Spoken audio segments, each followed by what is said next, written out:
In theory. Are we there? And There we we're are. live? We're live. Yeah, I think we're live. All We got it. right. There we go. Yeah. Hello, Hello. everyone. How's it going? I am JP Burnison. I am not the lovely plot mom, Allegra Pescatore. I am instead her plot troll. So Allegra could not make it tonight. She is recovering from. Oh God. Oh God. The stream started and I had the audio in my ear. I am not Allegra Pescatore. She is recovering from not feeling well, so she asked me to take over for her. So instead, you get the plot troll. And with me tonight is PD Alleva. How are you doing tonight, PD? I am fantastic. Thank you for having me. How are you? That's great. It's been a day. It's been a day, but I can't complain too much. Understood. Wouldn't do any good if I did anyway. Terror Tuesday, right? Terror Tuesday. It's almost over though.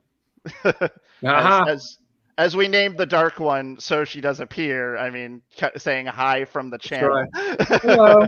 How hi, are you? Allegra. We hope you're feeling okay. Feel better. Don't die Definitely on me. feel better. Yes, no dying. Be healthy. Get back.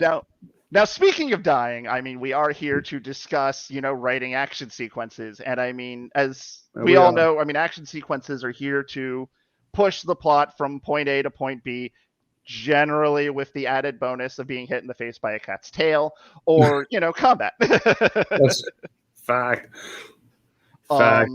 So it's, they're fun, they're challenging, they're interesting. So, I mean, my first question that I've got for you is, how do you go, like, what's your process for writing, action sequences? Okay. So where does it begin? I'm about to write an action scene. So one of the first things I do is I put on Led Zeppelin. All right. Mm-hmm. And I start rocking it out. I put on Cashmere and I get the blood pumping. But when I get into the scene, it's more or less, all right, so you want to do quick, short sentences, right? You want to get the action moving really quick. You don't have to do like a blow-by-blow type of play, So the reader is just going to glance over that stuff, and they're going to put all the, kind of like tie up all the loose ends in their brain anyway. So I've always been taught, quicker sentence or shorter sentences move the action along. Add dialogue as well, right? So like we were talking before, when you see Darth Vader and Luke Skywalker about to battle in Empire Strikes Back, right? You love that dialogue. You were not a Jedi yet. I am your father. You just go on and on.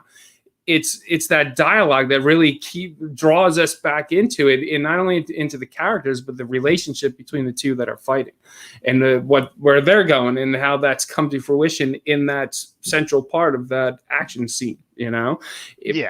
Back to Empire Strikes Back. What is that last fight between Darth Vader and Luke Skywalker? What's the movie without that scene? It doesn't exist. The movie completely falls flat on its face. And Luke had to go and he had to face Darth Vader in order to get back to his friends. That's like pulling allowing the scene to pull the plot and the narrative to the next level. So, and I think that's what a great action scene does too. So it's also one of the things. I don't think the fight between Luke and Darth and Vader would have been as memorable without the dialogue specifically of "I am your father," and Luke clinging to the bottom of Cloud City, screaming "No!" No! It's classic cinema history right there. Cinematographic classic.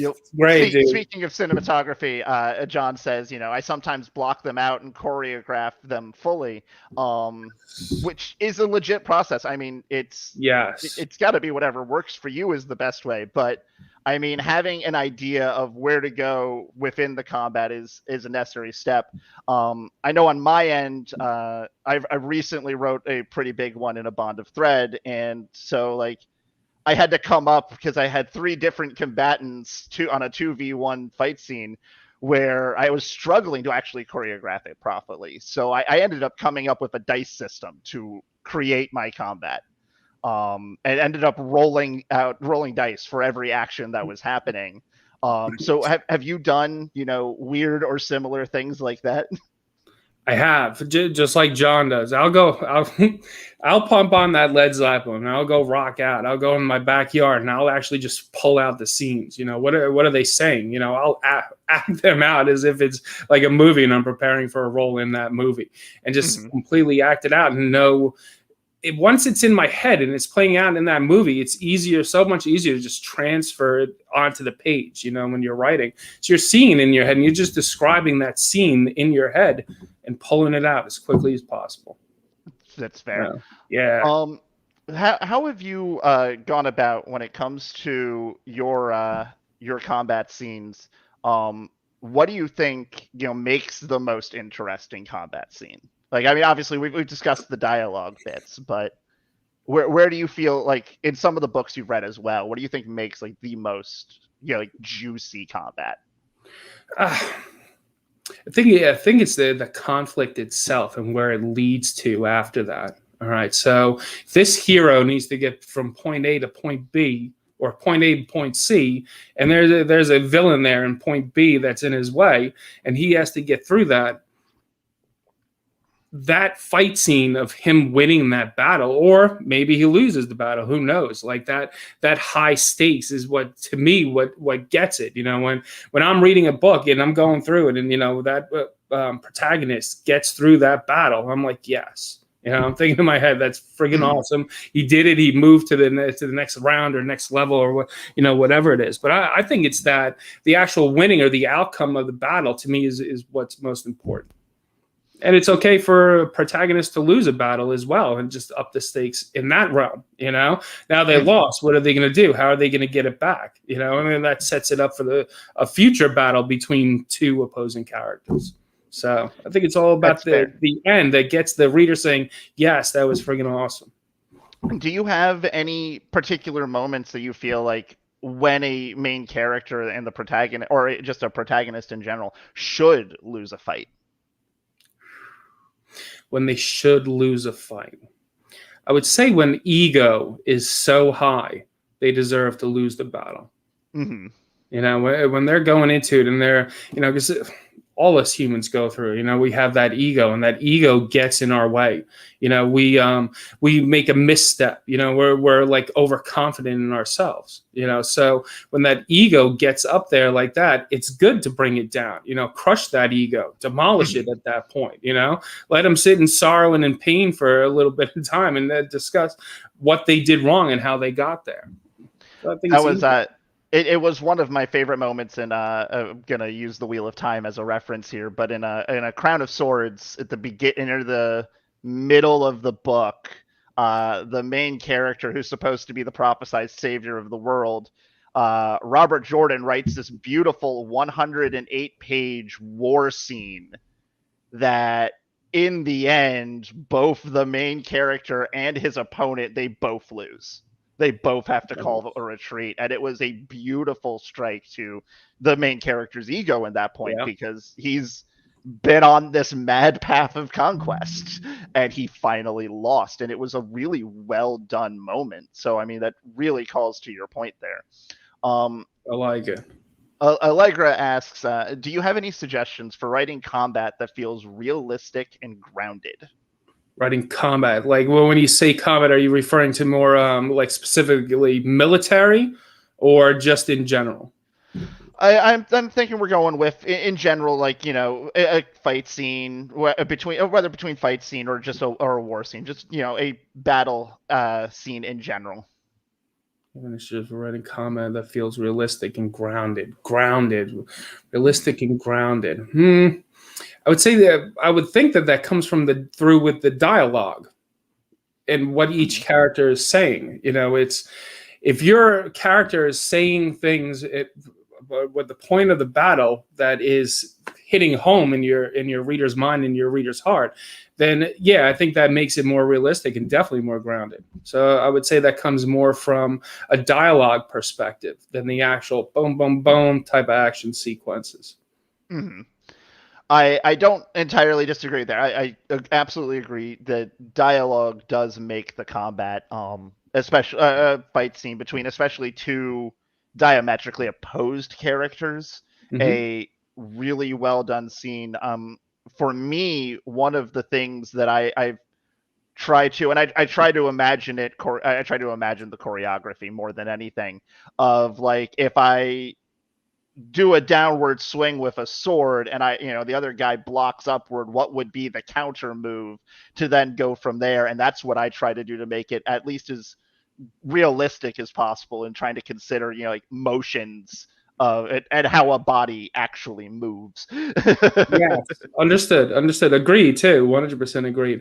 I remember I was doing my kids take karate, right? So a lot of the martial arts sequences in the novel The Rose is all about martial arts and karate. So I've researched those types of moves, between front kick, reverse punch, roundhouse kick, like all those little things in there too, for that exact reason. All right. So if somebody, swipes down like that, what is the logical after you block, which way to go?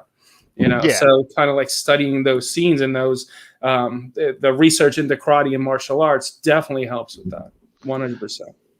How do you go about doing your research for, your fight scenes? A lot on Google, I guess you could say. Google definitely has my name. It's like how to write great action sequences, and a whole bunch of stuff will come up. That is a definite fact. So and then books, movies, watching other movies, seeing how people do it, and of course reading. But studying the other authors and how they're introducing action sequences, or really anything in the book. How are they doing it? What's the play from one chapter into the next? How are they upping the stakes? How are they introducing a new theme in the book? However it is, when you're reading, tons of research through that. Aside from, like, clearly getting to point A to point B, or like a transformation within the character, are there any other, like, useful tools for action sequences that you can use to, that they could be useful for in one's writing? All right. Go over that one more time. Using the, like, when a hero has to lose to, check their ego, or so, like, creating like a transformation scene there, or it's conflict, not necessarily for the sake of conflict, and like, I've got, character A wants, item B, but character C wants to destroy it, that method. What other instances are can you think of that would be good, that makes a engaging action scene that would invest the readers? What about sometimes personal sacrifice? Sometimes we let our hero lose the battle, because by losing the battle, he is able to win, or allow somebody else to win their battle. So like things like that. Yeah, definitely make an action scene. To make it as realistic as possible, you have to say in real life, people don't always win, and people also do things that that are based on more of a logical sense than actually just having to win this battle. So you got the whole ego thing there, and then take the ego completely out of it, and you have a completely different type of action scene. That's true. I mean, that's entirely accurate. That especially taking the less logical approaches, because yes, as always, emotion does cloud judgment on a regular basis. It does. Allegra asks, how do you avoid scope creep when trying to write ever more exciting action scenes? How do you avoid scope creep when trying to write ever more exciting action scenes? All right, so I'm sorry, but I don't know exactly what scope creep is. It's usually it would be like, we've got two guys fighting, and one guy has an army that's approaching, or like a squad, so the other guy has to beat the first guy before his allies approach, but you keep increasing the time that increasing time. Yeah, like they'd be here in 5 minutes, and then it's 10 minutes, and then the Dragon Ball Z effect. It would be another. Gotcha. Avoid scope creep when trying to write ever more exciting action scenes. I've never had trouble with scope creep. So, The action so you don't DBZ it up and say the planet will blow up in 5 minutes. Pretty much. Or the power levels, like in the well, I can't give away spoilers or whatever for part 2 of the Rose. However, definitely love increasing the stakes. I mean, that's a 100% fact. But and I understand what you're saying about scope creep. There's one right over more action scenes. Difficult now. He will be difficult again. Yes, that's true. I love John. John keeps commenting here. Yep. That's a definite fact. How do I avoid scope creep? I guess now that I know what scope creep is, I kind of like scope creep in a way. You know, there's always got to be something else going on if you want to up the stakes. However, if you take that out, like in the Rose Volume 1, right? So kind of like, I don't want to get into spoilers, but at the end, you know, there is multiple things going on, but it's not like scope creep. You're just in different multiple fights that are going on at the same time with different purposes happening. So as far as the hero is concerned, he has his own thing going on, but there's multiple points of view that are going on in the Rose. So maybe that's the answer to your question. Multiple points of view, multiple things going on that aren't always 100% related to the main battle that is happening. Makes sense? That is a great idea. Right. In particular, just being able to separate to something else that's going on that could impact the battle is an entirely beautiful idea. Or just, you know, maybe, you know, the readers need that breather to be able to jump, if it's something, you know, soothing, to jump them back up into that so I could dip in the action. That's right. Yes, agreed on that as well. You know, your side characters come in, you know, it's like in the Rose Volume 1, at the end of the Rose Volume 1, the ending is colossal, and there's multiple battles going on, but there's, because it's multiple points of view as well, the book, there's different fighting scenes going on that have really nothing to do with the main hero in the book, whose name is Phil. It has nothing to do with his current mission. Does it affect his current mission if something goes awry on this side? Yeah, it does. 100%. You know, but those side characters are awesome to help drive that narrative and to give that break from the action, you know, because you can all of a sudden you get back into their heads, and there's something that you can introduce things that your heroes or your villains aren't aware of as well.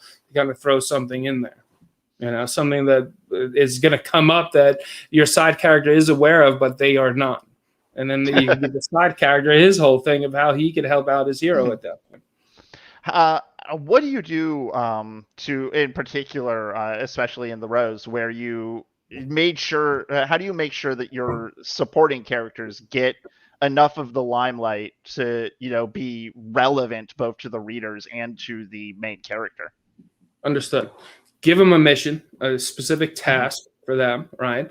So, and when you have them, when you're writing about them, make their scenes really what is it, like strong and profound, you know? What is it that's going on with them? Either personally, you know, internal conflict or external conflict. Make it very profound and then kind of move on. But also, too, a side character that is a villain is different than a side character for, you know, for the hero. You know, your side character for the hero is usually your goofball type of guy. You know, where your side character for your villain is usually even more treacherous than the main villain to begin with. You know, so what's the internal conflicts and external conflicts going on with each one of them, and make it profound. Yeah. Now there is, of course, one thing that we always have to discuss, especially when it comes to, you know, writing action sequences, and it is always the curse your inevitable betrayal. How do you build up and explore a beautiful betrayal in the middle of a fight sequence? In the middle of the fight sequence. How do you build up to it? Well, number one, drop hints along the way before the action sequence even happens. So it's possible that the reader could be anticipating it, and it could be that the reader is not only anticipating, but kind of wants to see it unfold and see it happen. So definitely dropping your little tidbits and Easter eggs along the way is definitely going to help.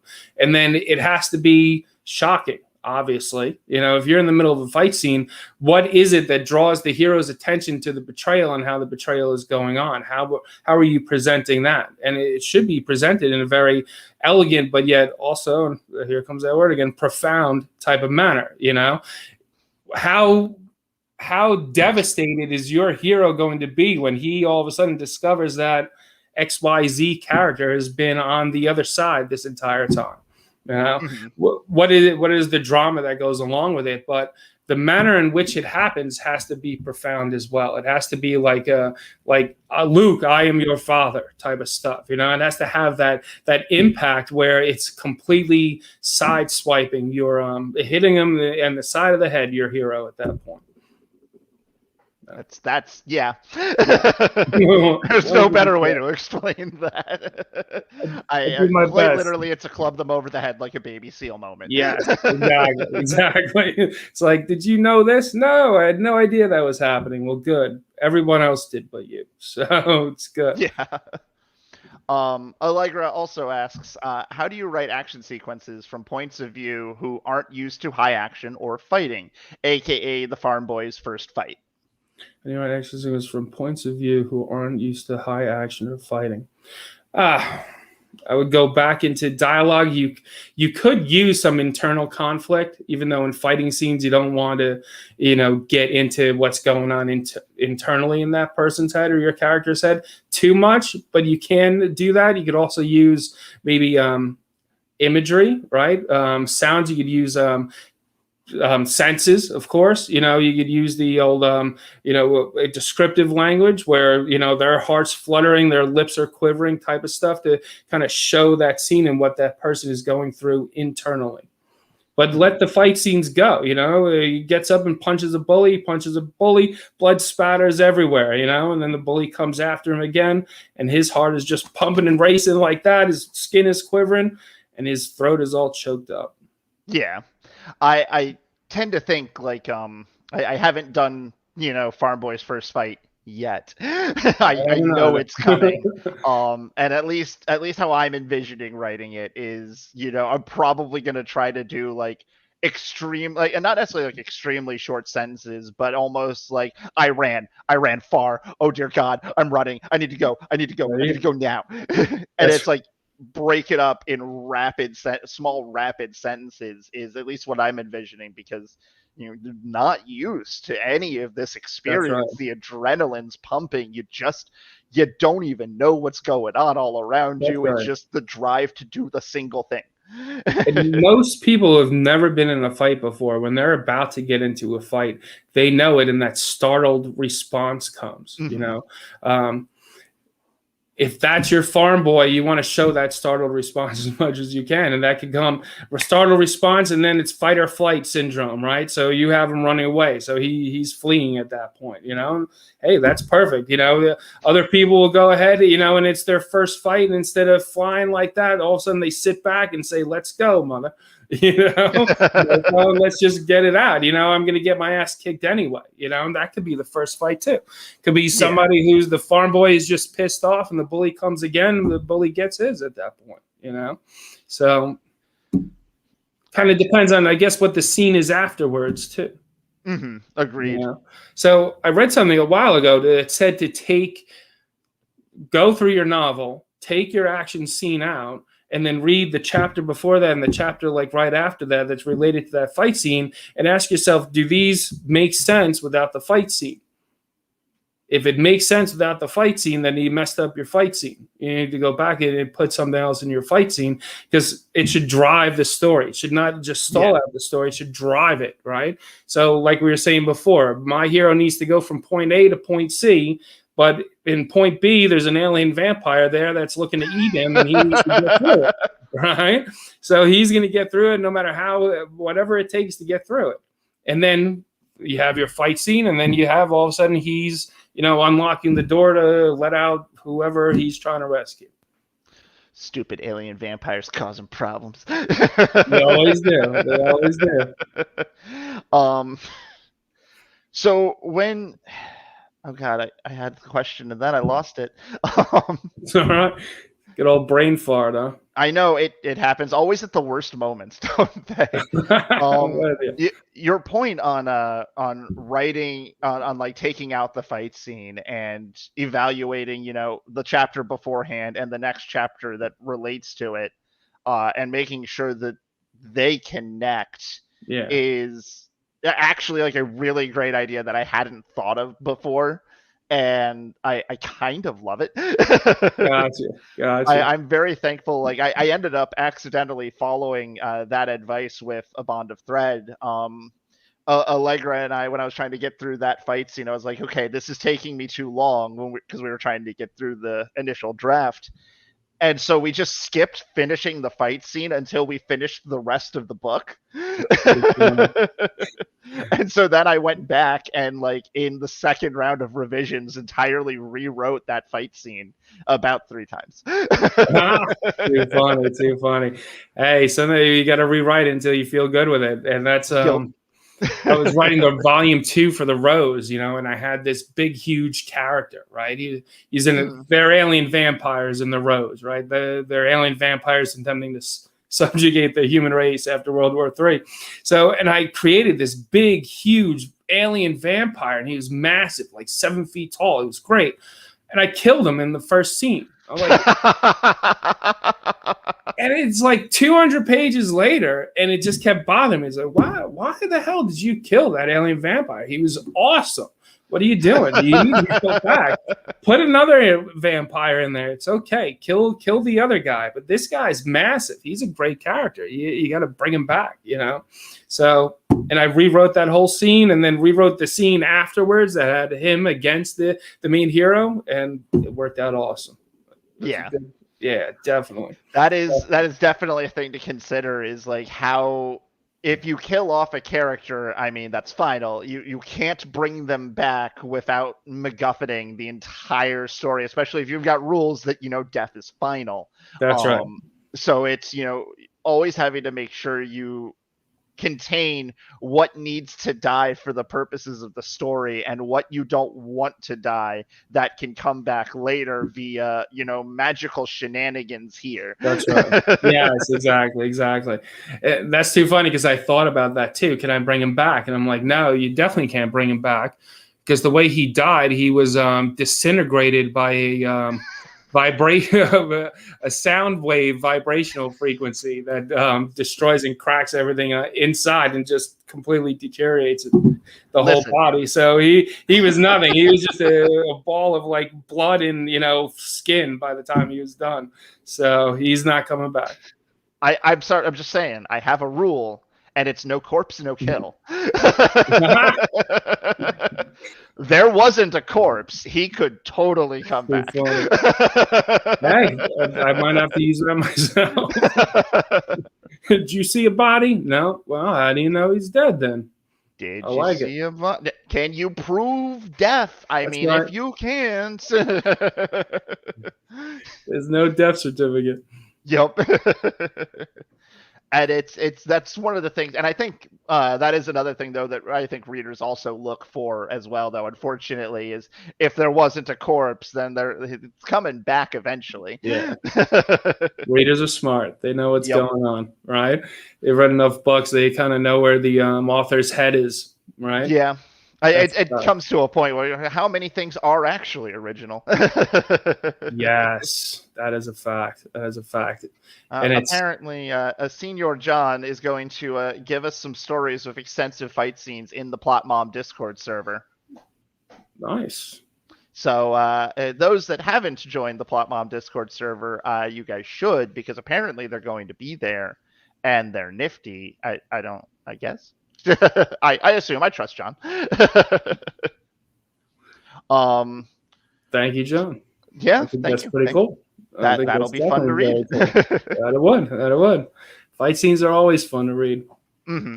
When done right. what is the best way that you've found to make, you know, fight scenes at least enjoyable? Aside from, you know, the obvious of upping the stakes, because I mean that's the clear answer. Yes. So what's the second answer?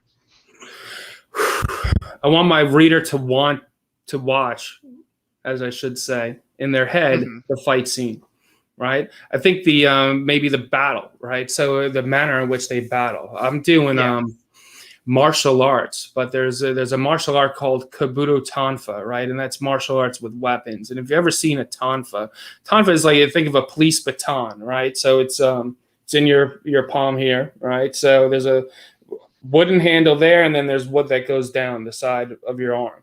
Yeah, I took that concept and I changed it into, it's called the blades. So instead of wood, they're made of steel, right? So nice. It's kind of like swords on your arms, right? So, and then with the action sequences in there, I was told by readers, I'll just put in there, that they love that concept because it's like they got swords, you know, on their arms and it's bloody as hell. They want to see people's, you know, I'm sorry. Yes, it is sci-fi fantasy, but it is very gory in my book as well. They want to see the limbs getting chopped off. They want to see the blood splattering. They want to see all that type of stuff. And they love the martial arts component. It's kind of like, I look at it. Remember when The Matrix first came out? Yeah.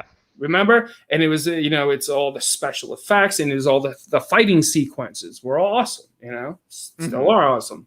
So that it was kind of like a new concept at the time that engaged the viewer to really want to watch those action sequences. Same thing that happened with Star Wars, right? All of a sudden they got this thing going out, and that's just badass. So kind of introducing some sort of new concept or a new weapon or new type of fighting style is always cool. Because then it's like once it nicks in the reader's head, they're like, yeah, I want to see that. And I want to see the battle between these two characters, you know, because that would be absolutely fantastic to watch these two battle. Or I want to see this one battle this one, or I want to see two alien vampires battle it out, you know, whoever it is. But if they like that type of fighting style, they're going to want to read more. The action scene. Yeah. Exactly. How do you keep now? I know we've discussed the leveling up thing. But how do you keep, like, as obviously as, you know, characters grow and develop, they get stronger. How do you keep, in this case, referencing scope creep again, but how do you keep the threats facing the characters that they have to fight? How do you keep them grounded in realism and not where they seem so over the top that it gets ridiculous? Understood. Agreed. Because a lot of stuff out there, it's like after a couple bucks or a couple seasons, it's like, holy cow, this just went completely over the board and it's completely unrealistic, right? Yeah. So, I mean, even if you think about it, True Blood was like that, right? Oh, and yeah. Think about it, the beginning of True Blood, phenomenal. It was great. And then all of a sudden, by the last season, you had, I don't even know what was going on, but people from like thousands of years ago and, you know, witches and fays and all that stuff. And it was just like way too what was it, the blood goddess or something? I don't even remember. Yeah. But it was just way too over the top at that point. So definitely understand what you're saying. How do you bring it back? It's kind of like you're bringing it back to not lose the essence of what it was in the beginning that everybody absolutely loved. That's the trick, right? Yeah. Keeping it like that and keeping the story grounded. And I would say to do that is knowing when you're going over the top. And I think it comes down to planning beforehand and understanding that concept as you're thinking about book 7 in the series or book 6 in the series or book 9 in the series, not to allow it to get too over the top, you know, and bring that realism, but maybe introduce not stakes getting higher necessarily, but of course stakes are always going to get higher, but some other little tidbits that are in there that kind of a new issue or something new problem or conflict that comes in maybe internally with the characters themselves, you know. What is their personal interaction or their personal conflict that's happening within the larger part of the story that makes them more, that keeps them real and grounded. That's legit. I did good. Nice. I like it. Took a lot to get out, but I think I got it. John, one of the things he recommends is apparently look up historical sword fighting and learn how they did disarms. Totally worth it. As someone that's taken Taekwondo and has learned a little bit of Kendo, I actually don't disagree with this. It is a marvelous thing when you actually know a little bit of martial arts to help you plan out some of your combats. I mean, granted, yes, I don't know how to properly wield a spear, a bow, an axe, etc., all the various other instruments of combat. But even just knowing one weapon, even at a rudimentary level, really does help. Because you at least know how it feels. You can then describe, how the weight of it in someone's hand. You can describe, how it moves, how you feel the wind resistance against the weapon, because these are things you recognize. So I absolutely agree with John. And as well, you can just grab the blade. It will hurt, but you can just grab the blade. It's a fact. And it will hurt. Aha! What's your cat's name? His name is Klaus. He is my adorable butthead. Getting into all kinds of mischief. I got a couple cats myself. So a black cat. So you're reminding me of my cat. Aw. Yeah. What is your black cat's name? Ha! Charlie. Sounds about right. Yeah. That's a fact, man. Charles. Gotta love him, man. Drives me nuts. I will say, watching at the least, because we've got a second cat as well. One of the things that does at least help when I'm envisioning combat sometimes is watching them run around the house and watching them like fling themselves upstairs. Then I'm like, that's some motions that people could make when fleeing a fight or just trying to, put space between them. This is a thing to consider. Cat fights. Hey, I like it. Cats can teach you a hell of a lot of stuff, man. So why not action scenes too, right? Yep. So, PD, why don't you tell the audience where we can find you? Okay. All right. So where can you find me? Everywhere, of course, like everyone else. I do have a Facebook reader group and book club. And I also, so I write sci-fi fantasy novels. That's The Rose, Volume 1. All right, Volume 2 comes out in December. That's the one about alien vampires attempting to subjugate the human population after World War III. Boom. All right. So Volume 2 in December, Volume 1 out now. I also write horror novels. All right. So I have a new horror novel. It's a psychological horror novel. If you like things like The Silence of the Lambs, The Shining, Interview with the Vampire, like that type of feel to it, I guess, you're going to love this novel. So that's called Gollum. Comes out October 5th. And right now in my reader group and book club on Facebook, we are reading Gollum. All right. So that's kind of like the book club read right now. So if you're interested in participating in that, go to Facebook, PD Alleva. It's right there. Right. Right there. There you go. PD Alleva. Just type it in book club and it'll come up, and just join. Welcome aboard. That'll be awesome. If not, it comes out October 5th on Kindle Unlimited. You can also go to my website, pdalleva.com. All right. Sign up for the newsletter. I love sending out that puppy. Once a month it goes out. I'm not there to inundate your mailbox or anything, but it's good, fun stuff. So those are the two best ways to get me. And then, of course, on Amazon, I'm there too. Barnes & Noble as well. Instagram, whatever. They're all out there. No, yep, that's great. As well, I've posted a link in the chat for the Plot Mom Discord server, where you can come join chat with myself, Allegra, several other authors, editors, and beta readers, so we can congregate and talk about random shenanigans, the books that the authors of the Plot Mom community are writing. As well, you'll be able to interact. This past week, or past weekend, Allegra's channel hit 100 subscribers to her Discord server.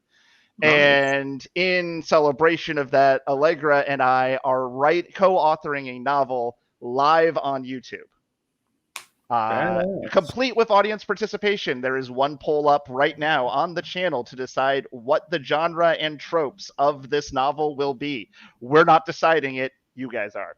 So I highly advise jumping on it and joining those shenanigans because it'll be a lot of fun. Allegra and I should be on Friday at 9 p.m. to start going over the results of that poll and start plotting a novel. That's awesome. I like it. Very cool. Very cool. It's so far watching the poll alone has been a lot of fun, and I'm mildly intimidated, entertained, and excited simultaneously. Understood.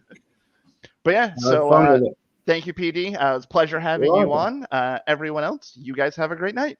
Bye-bye. Thank you, Allegra. Feel better, too. Yes, please feel better. I appreciate you. Don't die on us. That's right.